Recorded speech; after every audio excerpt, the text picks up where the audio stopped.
Hai semua, jom kita semula. Pagi yang cerah, Aina sedang bermain blok di ruang tamu. Tiba-tiba, dia terdengar bunyi plastik dari dapur. Bunyi apa tu? Aina bangun dan menuju ke dapur. Aina melihat ibu dan ayah memasukkan semua jenis sampah ke dalam satu plastik. Ibu, ayah, kenapa semua sampah dicampurkan satu plastik? Senang sikit Aina, campurkan je semua sampah, lepas tu terus buang. Betul, cara macam ni kita dapat jimat masa. Alamak, banyaknya sampah yang tidak diasingkan mengikut kategori yang betul. Seketika itu, Aina teringat apa yang telah ia pelajari di sekolah. Guru berdiri di depan bersama 3 tong kecil yang berwarna merah, hijau dan kuning. Baik anak-anak, hari ini kita akan belajar tentang amalan 3R. Cikgu, 3R itu apa? 3R itu ialah reduce, reuse dan recycle. Ia merupakan cara mudah untuk kita jaga bumi. Reduce maksudnya kurangkan penggunaan barang. Contohnya, perlu ke beli air botol baru setiap hari? Tak perlu cikgu, saya mau botol air sendiri. Bagus Aina, itu reduce. Bila kita kurangkan, kita dapat mengurangkan sampah. Guru menunjukkan bekas plastik biskut. Reuse pula maksudnya guna semula. Selepas selesai makan biskut, bekas plastik ini boleh simpan barang apa? Boleh simpan manik saya.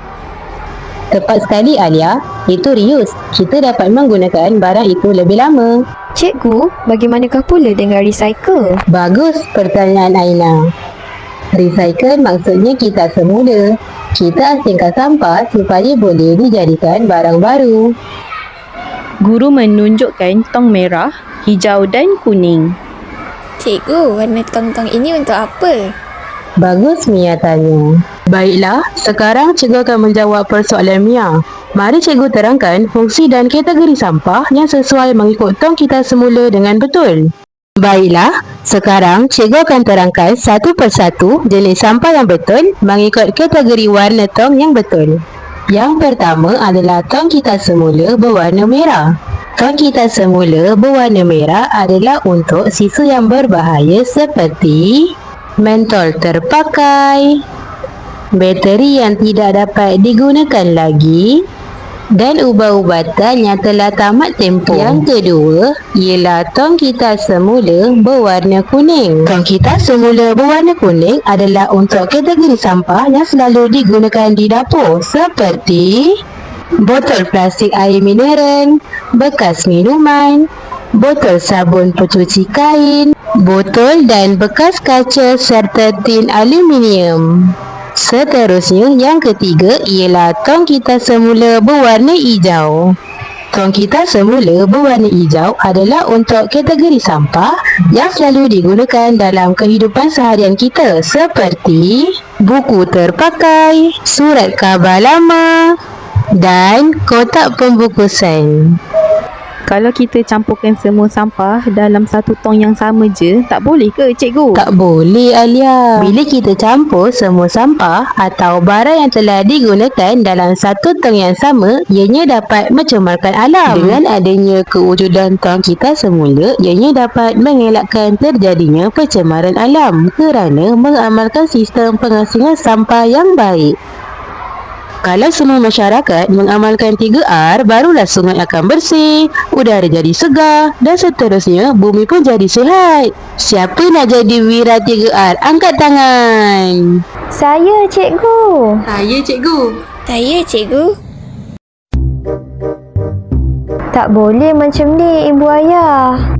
Kita perlu asingkan sampah mengikut kategori yang betul supaya ini dapat dikitakan semula dengan baik dan tidak mencemarkan alam sekitar. Oh, ya ke anak? Tapi bagaimana pula cara untuk mengasingkan dengan cara yang betul?